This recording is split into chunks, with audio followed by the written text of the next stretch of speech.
जो ये sting operation कल हुआ, एक्चुअली ये कंप्लेंट के बेसिस पे हो गया। हमें कंप्लेंट्स आ रही थी कि फ्रॉडलेंट कंपनीज जो हैं वो यहाँ पे ऑपरेट कर रही हैं जुगनू कैब्स के नाम से। ये अनऑथराइज्ड ऑपरेशंस हैं, ये कोई रजिस्टर्ड कंपनी नहीं है। मैं लोगों को यही बताना चाहती हूँ इस आपके माध्यम से कि इन कैब्स को बुक मत कीजिए। ये जो कैब सर्विस है, जुगनू कैब सर्विस पर्टिकुलरली, इन्होंने क्या काम किया है, ये ऑनलाइन बुकिंग लेते हैं, ड्राइवर्स आते हैं आपके घर पे, आपको पिक एंड ड्रॉप करते हैं, ठीक है।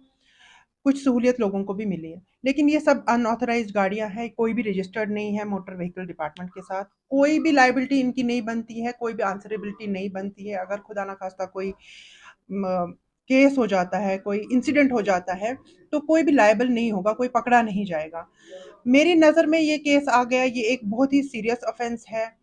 कई बार इन्होंने तो मिसबिहेवियर और ओवर चार्ज भी किया। हमारी बहू बेटियां ट्रैवल करती हैं इन गाड़ियों में, बच्चे ट्रैवल करते हैं इन गाड़ियों में। हमारे को सेफ्टी और सिक्योरिटी को फर्स्ट प्रायोरिटी देनी चाहिए। मेरी अपील रहेगी बेटियों से, बच्चियों से, बुजुर्गों से जो ये सर्विसेज को ऑप्ट कर रहे हैं, ऑनलाइन सर्विसेज को, काइंडली ये चेक कर लीजिए कि ऑनलाइन जो सर्विसेज हैं ये रजिस्टर्ड हैं मोटर व्हीकल डिपार्टमेंट के साथ या नहीं।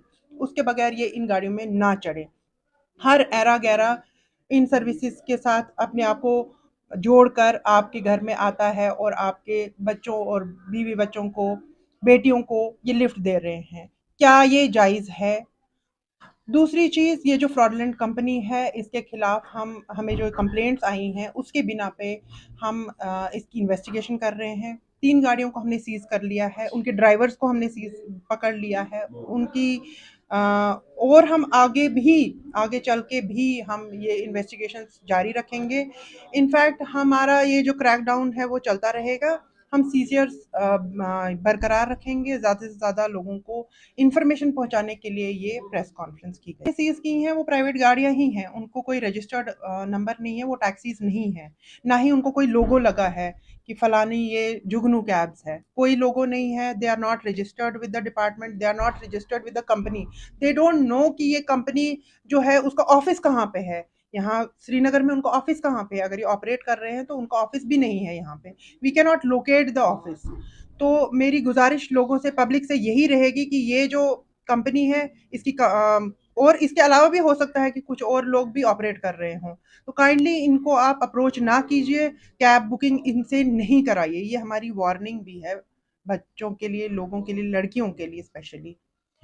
ऑथराइज्ड एग्रीगेटर सर्विसेज हैं, अनऑथराइज से ही आपको पता चल रहा है कि ये कबूले काबिलियत नहीं है, कबूल नहीं हो रही हैं हमको। दैट मीन्स वो उन नॉर्म्स में हमें सेटिस्फाई नहीं कर रही हैं जिसमें वो रजिस्टर होनी चाहिए। इनफैक्ट एप्लीकेशन भी नहीं आई है, कुछ 2 या 3 एग्रीगेटर्स की एप्लीकेशन हमारे पास आई है जो कि हमारे साथ रजिस्टर होना चाहते हैं मोटर व्हीकल डिपार्टमेंट के साथ। जो ये 2000 गाड़ियों की आप बात कर रहे हैं, एग्जैक्ट फिगर अभी नहीं पता है, क्योंकि ऑब्वियसली ये अनऑथराइज्ड सर्विसेज हैं। जिसको भी मौका मिल रहा है वो इनके साथ रजिस्टर होके पार्ट टाइम जॉब की तरह इसको चला रहा है। दिन में 2 सर्विसेज भी मिल गई तो उसका दिन निकल गया। तो ये पार्ट टाइम सिस्टम जो है, ये दोनों जो अनऑथराइज्ड सर्विस है और जो कैब ड्राइवर फिलहाल बना हुआ है, उसके लिए भी ये एक जुगाड़ वाली पोजीशन है। तो एक्चुअली हम चाहते हैं कि ये जो है ये जो अरेंजमेंट है ये ख़त्म हो जाए और लोगों को पता चले कि ये अनऑथराइज्ड सर्विसेज को हमने दोबारा से हमने इनको आगे नहीं बढ़ने देना है। अपने बच्चों को सेफ रखना है। सेफ्टी और सिक्योरिटी ही हमारी फर्स्ट प्रायोरिटी है।